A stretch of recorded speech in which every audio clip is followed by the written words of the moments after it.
We are live. Welcome to my completely spoiler-free review of the Rusty Lake game or collection of games, the Cube Escape Collection. This was released in 2020.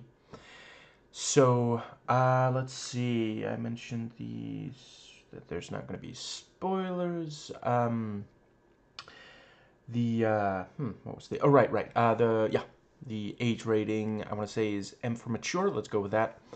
Certainly this video will be, and if it isn't, it should be for these games.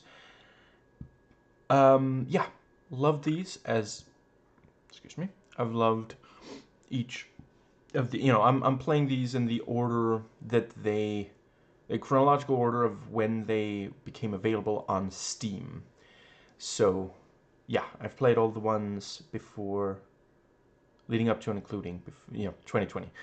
And, yeah, as per usual for each of my videos on Rusty Lake, other than the very first one, this will build on what I've said in those other videos so that I'm going to try not to restate what I've said there. So basically, this has a total of 9 cube escape stories. And they were originally available for free on their homepage. I think maybe all of them, maybe at least most of them, I think. And then, let's see, I think it was Flash, not the comic character, but the internet, Flash no longer works, and so you couldn't play them like that. I feel like I've seen somewhere some people said, oh, you can play it like this. I'm not going to really get into that. You can look at that yourself if you so desire. I also wasn't entirely clear on if what was being suggested, like, it might be feasible, but I don't know if it's illegal, so that's maybe also something you'll want to look into. Well, that is something you'll want to look into. Please don't do anything. Please don't engage in video game piracy. And in general, laws ideally should only be broken if there's genuinely no other option, and here there technically is. So, let's see. I think, a protest will sometimes be declared illegal, but there was no other way to get the message out in such a clear way. We're going to move on. I think that does bring us to... So, yeah. With this one, it's slightly awkward because... let's see. I think it is that the first... Okay, I'm going to see if I can find... I had a list of the... let's see. Yeah, okay, so... Yes, the first 6 of these came out after Samsara Room, but before Rusty Lake Hotel. And then there were 2 before Roots and 1 before Paradise. And that does... I want to make it clear, this is not like a negative review. I already mentioned I love it. I wouldn't say I love it quite as much as the others, except for, those... Yeah, the last 3, especially the very last one, I do think really, yeah. The thing is that this is what they were able to make before Rusty Lake Hotel set a new standard.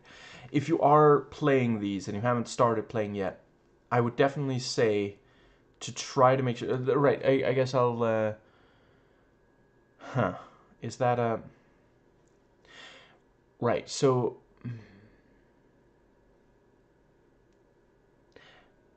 No, I guess, yeah, since I said, yeah, because they're... in the, in this collection, they are in order. So if you start on this first... If you play Samsara Room, and then you play the first 6 of these, and then you take a break until you've played Rusty Lake Hotel, then you play the next 2, then you play Roots, then you play the very last of these, I would definitely say that is the way to go.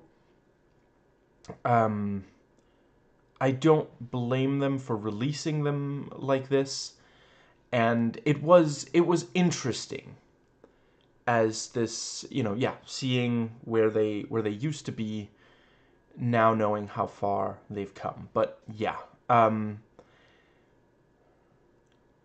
it is the same overall format, but in the different, in the Cube Escape games, the first 6 of these, it is a bit shorter and smaller scale, and they don't really have the ability to build to something big the way that, everything that came after, the ones that started with Rusty Lake Hotel. So including the last 3 of these, but the first 6 of these, they just don't really have the chance to, and I get why they were popular enough that they were able to, that Rusty Lake, the developer, were able to build bigger. And I'm really glad that they were able to become so, so popular, and were able to make, let's see. As usual, they play with perspective. I don't know if I want to give too much away about how, because it's so much fun to discover for yourself, but I will just say, it so far remains the case. There isn't even one of these, and that does include the first 6, where there isn't something that you don't quite see in the same way in any of the others. And with the first 6 of these, sometimes it is just something small that isn't that, overall interesting. But yeah, a bunch of them, it is, and I will say, they come out of the gate strong. The very first one has a really interesting element that I don't think I want to give away exactly what it is, but yeah. And yeah, this has some of the most disturbing stuff of the entire franchise, including what you yourself have to do in order to complete that particular story. I saw at least one person calling out one of the nastiest things in this. And I think they said that they felt that might be crossing a line even, which, yeah, these are not games to play if you are squeamish. I think that might more or less, part of, right, I do also want to acknowledge, when they were first making these, the original idea appears to be to just make these short little stories that you can just, sit down, spend a little time on. I suppose so far it's true of every, Rusty Lake entry that I've played so far, but the first 6 of this collection especially, you can do this in a single sitting. You can sit down and just, fly right through these. And,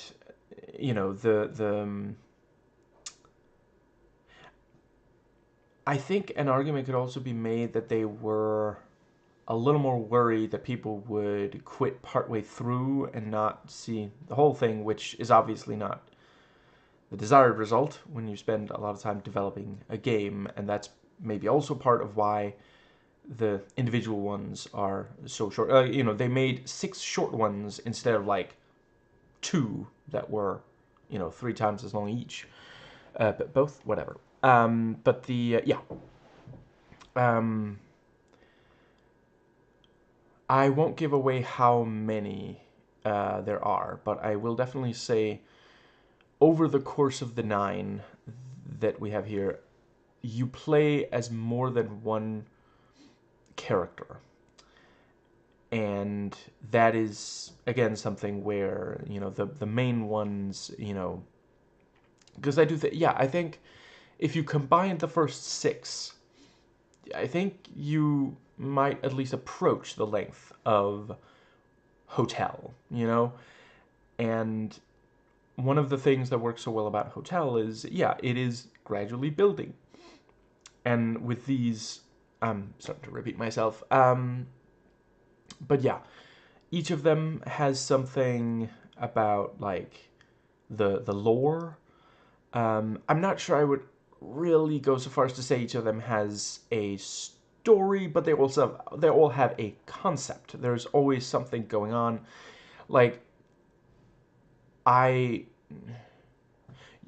I would argue you probably don't forget any one of these. Like, you might, like, have a favorite or something, but all of them, you know, they came up with something. No, nothing. They came up with something interesting. None of these are just like, well, I guess we gotta do another one. You know, I recently, let's see, I think it was Captain Midnight who did a review of the most recent. No, I don't remember what it's called, and I'm not ashamed of that. I haven't watched that franchise since the first one. The newest Jurassic, let's see, Jurassic World something. And, you know, yeah, Captain Midnight said, this movie dares to ask the question, what if we made another one of these, you know? And, yeah, that is the sense I get about those recent movies. Not the first one. And yeah, that is not the case here at all. It never feels like, yeah, not with any of the 9 in this, not with any of the ones I've played so far at all. That might just about cover, let's see, I feel like there's something, right, the fact that there are 9 here does mean that we get a good amount of settings. We get settings that feel distinct. We get at least one that is very different from anything we've seen before. Yeah, the very last of these really, really loved. Yeah, holy crap. What a way to close out the collection. I think that might cover, let's see, I feel like, right, yeah. So, one thing about these. So, sometimes the drag mechanic is there and works exactly as it should. This is perhaps especially the case in the last several of these. I forget if it's the last 3 or how many exactly. There are times where you're dealing with puzzles where it would be great if you could drag, but, you know, like, they didn't have the drag function. No, they didn't even have that in Hotel. I think it was Roots that, no, yeah, Roots, whatever. It was introduced after Hotel. And the, yeah.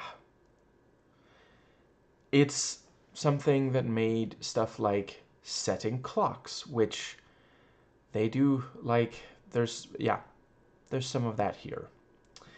And this isn't the only place in this franchise where that pops up. That is made significantly more pleasant to deal with when you have the drag mechanic, when you can just pick up one of the hands of the clock and just drag it to the spot that it's supposed to be. In this one, you have to click each time you want to move it, you know, on any of the, and you can only move in one direction in one of the 12, you know. Overall, I get why it ended up like that. You know, they just didn't have it at the time. Not a big deal. Except, you don't, in at least one spot, you don't move that hand of the watch by clicking on that hand of the watch, which, I'm not gonna lie, would feel very logical to me. Like, okay, I realized that at some point, both hands might be pointing towards the same hour, but then if you had it so you have to click on the longer, you know, yeah, the part where one of them hands is longer. I can never remember what, not in English. I didn't learn time in English, you know, telling time in English. I learned it in Danish. But the longer of them, if you click on the part that's longer, you know, the end of the part that's longer, you can move that. If you click on the end of the shorter part on the other one, you move that. But they didn't do that.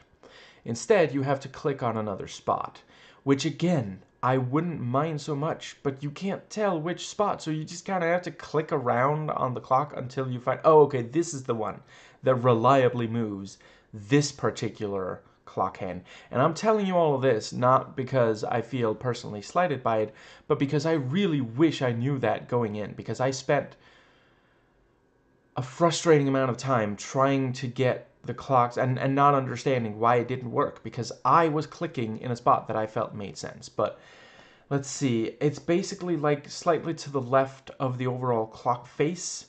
There's this like square that's part of the overall clock. If you click on that, it will move one of the two hands, and if you click on that same spot, it will move the same hand that it just moved. Reliably, at least that was my experience. I did also want to acknowledge, apparently the original version, in some ways the visual presentation was more appealing. So, you know, just be ready if you played this before Flash died. You know, it's not going to look the exact same, and I understand why that has bothered some. I think that does cover everything. Yeah, this was definitely, I hope I haven't undersold this, because I did find it really, really compelling. And it was definitely interesting to find out there were connections in this to some of the other entries in the overall Rusty Lake franchise. Yeah, there's stuff I understand a lot better now than before I played these 9. One thing I do also want to note, and it looks like they... No, yeah, right. I gotta work on my confidence. They fixed it, but when you first start playing this, you have to play all 9 of them in a row. And I do think that this is the... When they're this small and they don't build that much, I think, you know, it feels like an arbitrary decision. I mean, I want to acknowledge, obviously, they are in the order that they originally came out, and there are some things where, you know, I already mentioned, you know, some of, you know, there's... You don't play as the exact same character each time. There are ones of these that kind of act as sequels to earlier ones, but that isn't the case for all of them, and yet when you sit down to play these, you have to start with the first one, and each one after, you have to play in the order that they originally were released. And considering that they don't all share a player character or storyline or the like, that feels like an... I don't agree with that decision. Once you've completed all of them, it will let you play them, replay them in any order. And I do appreciate that. I think the other thing should have been maybe just have it be that if you try to play one that is technically a sequel, it should say, you know, play this other one first. And maybe not even force you to play it, but just, you know, suggest, hey, maybe you should play this other one first. Because at the end of the day, and I think that's a major strength of this franchise, it's similar to the Paranormal Activity movies, you can go for any of these entries in any order you want. Technically, they don't spoil... You know, there are things that they don't spoil about each other. And with this, you know, that's especially, you know, that's the case with those movies. With these games, like, technically, yeah, yeah, there's certain things that are, you know, that are communicated to us in some of the entries that give away things about earlier entries, but not so much that you wouldn't still get a lot out of, you know, playing them out of order, if that happens to be the... Yeah, I mean, I don't think it's an accident. Technically, none of these have numbers in their titles, you know, so, like, yeah, some people are gonna get them out of order. Yeah, I think... Does that more or less cover that?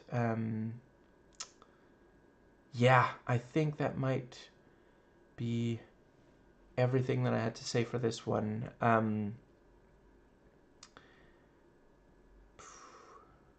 Yeah.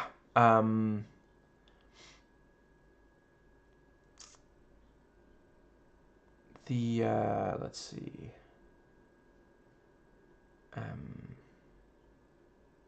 I will perhaps also say it did feel it was a little interesting to me. Let's go with that. That I don't know that they necessarily all get increasingly complex. Like some of the earliest of the first 6 of these in this collection felt more complex, more involved than some of the ones that came after. Which again, the having to play them in the specific order, not having to play them period, because I made this choice, but having to play them in a specific order did sometimes feel like, well, if, you know, there's a little bit of a step backwards. Yeah, I think that does cover, yeah, you know, as per usual, for one of these, you know, we again have each of these so far has featured at least one of my new favorite puzzles. And the, let's see, yeah, continue to be really fascinated by this universe and want to know more, want to understand it better. And I think that might more or less bring us to... I guess it's, I think I will just briefly note also, since this came out before Rusty Lake Hotel, it is perhaps also not a huge surprise. This one has a lot of the time less of like you interacting with, you know, it's not always humans, but then it's like humanoids or such, but, you know, interacting with actual characters. Like sometimes you'll interact with an animal or something, but it's just not quite the same. And I do think that is like, you know, from Rusty Lake Hotel onwards, not always, but in a number of these, you know, you will be in an area with at least one other character, and you'll basically ask them, you know, you'll click on them and ask, what do you need? And they'll ask for something, and then you go get that thing. And when you know, get that thing for them, they'll give you an item that allows you to proceed further. Now, mechanically, that is technically not different from a lot of other things, including non-living things that you interact with. You know, that is the nature of like point and click, you know, the core gameplay loop. But when it is a character, it just feels different. It, you know, especially because, again, sometimes, every so often, you will be asked to do something heinous to one of these characters. And there, it has a much different impact on you as a player than just like, oh, well, you know, okay, I used to fix this machine, now I'm breaking it, you know, that's okay, but it doesn't feel anything, though. And yeah, you know, I mean, because you find yourself thinking about, well, this, I mean, I'm proceeding through the game, so it's technically a victory of sorts, but it's kind of horrific. I used to do favors for this character, and now I'm like hurting them, you know. So that's and that's Rusty Lake. That's part of that universe, and that's one of the things that makes it so compelling. Yeah. So I that was definitely something that I that was one of the major things I wished that there had been more of in this, and you know, I'm really glad that they realized how great that was when they were, you know, yeah, when they were making Rusty Lake Hotel, or before they made that, whatever, because it's, you know, yeah, a number of these have that, not all.